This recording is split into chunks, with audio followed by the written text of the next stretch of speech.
Justin Tucker was the golden boy. Undrafted out of Texas, he begged for a chance in a 2012 YouTube video, then spent 13 years proving he was the greatest kicker to ever live. 89.1% accuracy. A 66-yard record. A Super Bowl ring. But while he was the face of the Ravens way, a darker narrative was building behind closed doors. In 2025, the facade shattered. 16 women, 8 spas, and a career-ending 10-game suspension. Today, we go through the timeline that the NFL didn't want you to see. We'll take a deep dive into the Justin Tucker situation on this episode of What Really Happened. To understand the shock, you have to understand the man.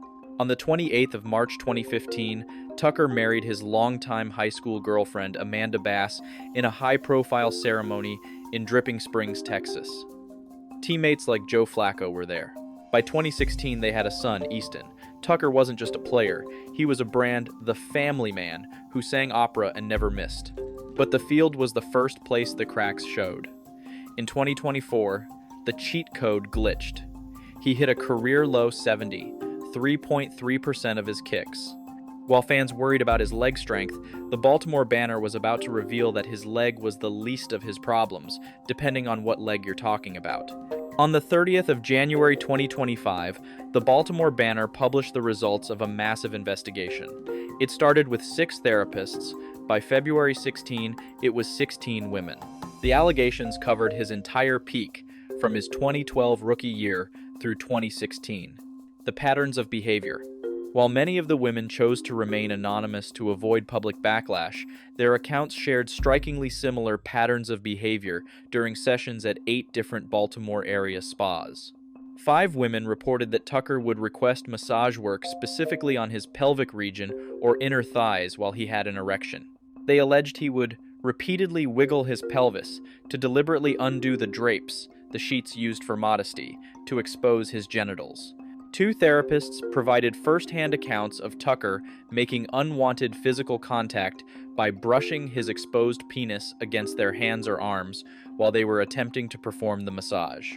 3 different women reported that after their sessions with Tucker, they found a large wet spot on the massage table. All 3 stated they strongly believed the substance was semen, noting it appeared after he had been wiggling or shifting under the sheets.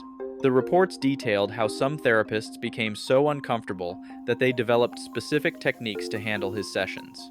This included using a tightly wrapped diaper drape or placing heavy heating pads over his pelvis to prevent him from exposing himself or shifting the sheets. Tucker claimed he never received a complaint. The spas disagreed. Oja Spa formally terminated him as a client in 2014 after a therapist reported his behavior. A spa named The QG had an internal 2015 report from a therapist stating she no longer felt safe with him. In total, 2 high-end Baltimore spas confirmed they had banned him for egregious behavior. But why the delay? Fear. The Banner reported that the first 6 women stayed anonymous because they feared the Ravens' massive influence and a fan base that worshipped Tucker. It wasn't until the strength in numbers effect took hold in 2025 that the wall of silence broke. So why isn't he in jail? Well, most of the incidents happened over a decade ago. In Maryland, the window for criminal sexual offense charges for these specific acts had expired. This is the part that confuses most fans. It seems as if most NFL players who get accused of sexual misconduct only get sued, but never go to jail. However, Tucker's situation is different because the women didn't even file a civil lawsuit against him. They didn't sue him for his money, they simply told. This has led to conspiracy theories saying that NFL owners purposely do this to certain players when they don't get their way in contract negotiations. Nevertheless, on the 26th of June 2025, the NFL concluded that while there were no criminal charges, there was sufficient credible evidence of misconduct. They handed him a 10-game suspension. Tucker's agent, Rob Roche, made a move that stunned the league.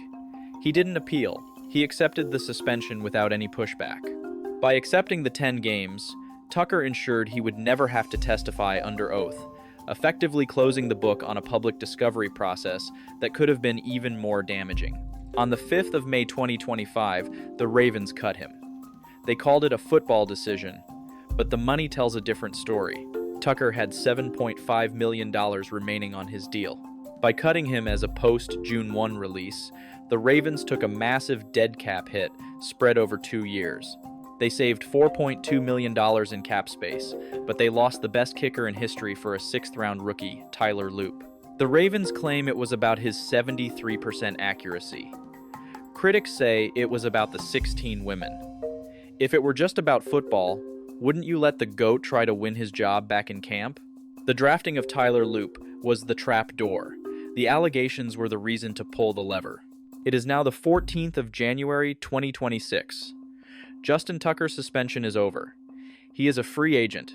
He has worked out for the Saints and the Colts, but as of today, no one has signed him. When the story first broke, Tucker hired a high-profile defamation law firm. His lawyers argued that it is unremarkable for an athlete to become accidentally exposed while shifting during a massage and characterized the Banner's report as tabloid fodder. His wife, Amanda, stands by him, calling the claims false. But in the court of public opinion and in the eyes of the NFL, the Golden Boy is gone. Justin Tucker spent 13 years being perfect on the field. It took only 16 stories to prove that off the field, he was anything but. Is his career over? Should a team take a chance on him for the 2026 season? Let me know in the comments below. But in regard to the Justin Tucker situation, from what we know, that is what really happened. This is ASED. Like, comment, and subscribe, and have a great day.